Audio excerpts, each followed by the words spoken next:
languages, and is part of a dualization, which is pre-Zarathustrian, of right and wrong. What Zarathustra did, however, with this polarization, this opposition of right and wrong, is to make it the center of his theology by saying, in the beginning there were two spirits. One chose right, the other chose wrong.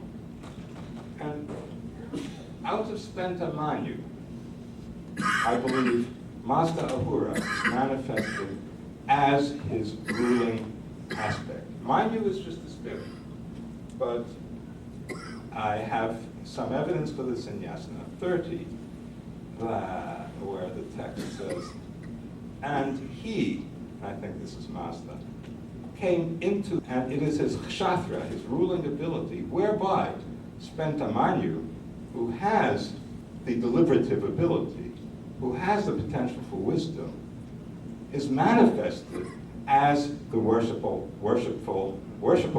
God.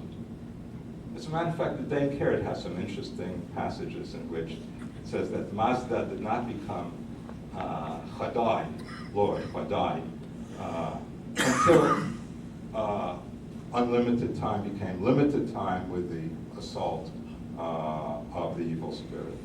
So, this is then a solution to the problem, one of the problems associated with Zarathustra's theology.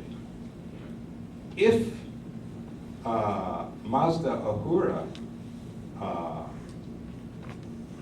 gives rise to Spenta Manu, Manu chooses to be Andra, and then the question, so where does Mazda Ahura come from? Out of Spenta Manu. Is all along potentially Spenta Manu. Originally there was impetus, there was spirit. It could work for bad or it could work for good. One could show that the word Manu has a negative and a positive aspect already in Indo-European, certainly Indo-Iranian. And so impulse chooses between the two pre-existing principles. These pre-existing principles were there before Zarathustra, but he raised it to the focus of a theology.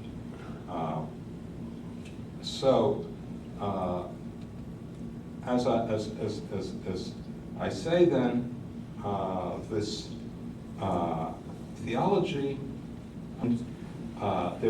there are no similes in the Gathas, as there are in other poetry. Zarathustra, this was an interesting observation by Stephanie Jamison. Unlike the Rig Veda, which is full of similes, Indra is like this god is like that, the force of the sun is like this. It's straight up. There's no real mythology, apart from the matter of the two spirits. I don't really think that is mythological. Yima is there. The reason Yima is there is because he was there in the home Yasht. And Zarathustra did not like him, so he mentions him in the center of Yasna 32 as the exemplum of false speech and pretensions to divinity. By the way, he liked the word Yima, he didn't like the personage Yima, but he said, Yima, that means twin. I like that. I'll use that for the two spirits, twin spirits. Very strange way of composing poetry. If I were to do this all over again, I would delete the last paragraph. It's just a little confusing. It doesn't stick to the point. So what I wish to stress then is this quite unique aspect of Zarathustra's thought. And this appeal to choice and to the intelligence runs through the Gathas big time. It is the most intellectually challenging, packed, intellectually playful in its own way, multifunctional reward of luminous heaven for the righteous person.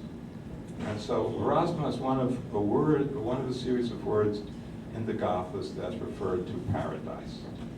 And he really was obsessed with this word Rasma because if I'm right, in Yasna 33, he has Warai Ravanti Ahurahya Zaushai Mazda'a, the first sounds of which spell out, as it were, Rasma, bliss. I was able to notice that because I expected that word to occur on the basis of other elements which were very similar to Yasna 32 and Yasna 49. He has other interesting things that he does with this word. Rasma, it is that which people seek from, Zarathustra says, forge, bring about that most blissful, Vasishtam, Saram, connection, which is in your dominion, and for me too, Homasta.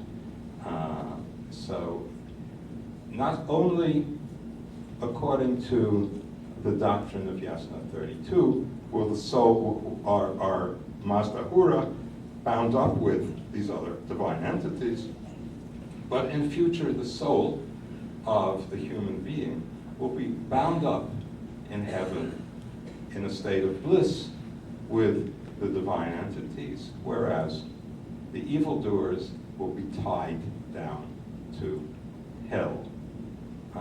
Professor Insler has done us a service by correctly understanding the word anhaya, understanding of the notion of negative and positive binding in the Gathas. And I'm able to prove that Insler was right, but that's another story as far as the translation goes. So you have this notion of these of orwasma, of bliss, which ultimately is a send-up of the false notion of the home yasht.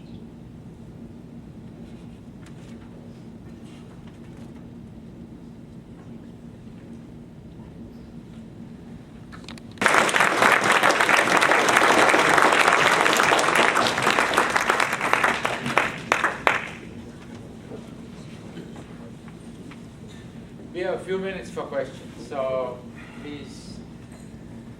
Okay, there's one hand up there. Thank you for a really enlightening lecture. That was wonderful. I wanted to ask you regarding your theological formulation where Ahura Mazda eventually arises from Spentamanu. Could you just speak to the idea of Zervan and Zervanism and in relationship to that? Yeah. What is your good name, please? Courtney Roberts. Courtney Roberts. Did we meet a few years ago? Perhaps not. Anyway. Some other lifetime. Okay. Time as the parent, as the mother, father of Ahura Mazda, and Ahriman, the devil, Agramanyu, so to speak. By this time, the formulation had become Ahura Mazda versus Ahriman and not Spentamanu versus Agramanyu. That kind of simplification took place fairly early, but that's another story. So the question is, here we have a myth of Ahura Mazda and Ahriman having a parent in time.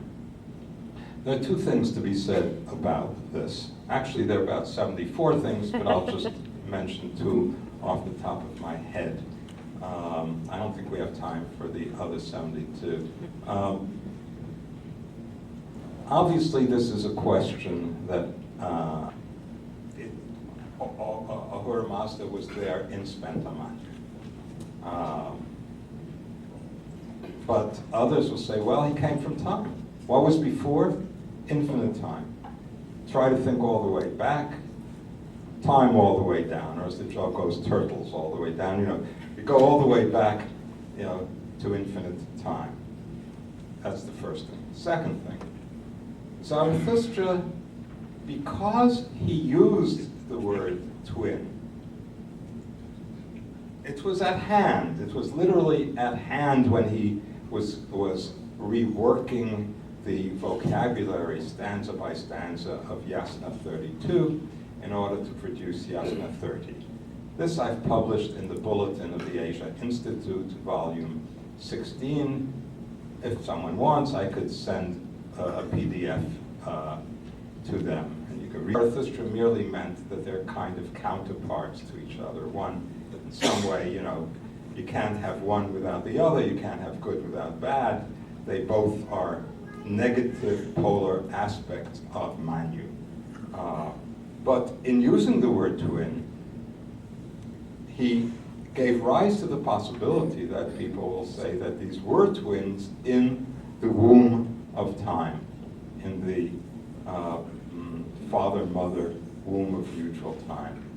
I don't think that Zoroanism really can, as a theology, it's you find it in the Sasanian period mentioned mainly by non-Zoroastrian sources in its strong form of the myth that I just gave to you briefly, that there was this neutral time figure who gave rise to two children sources.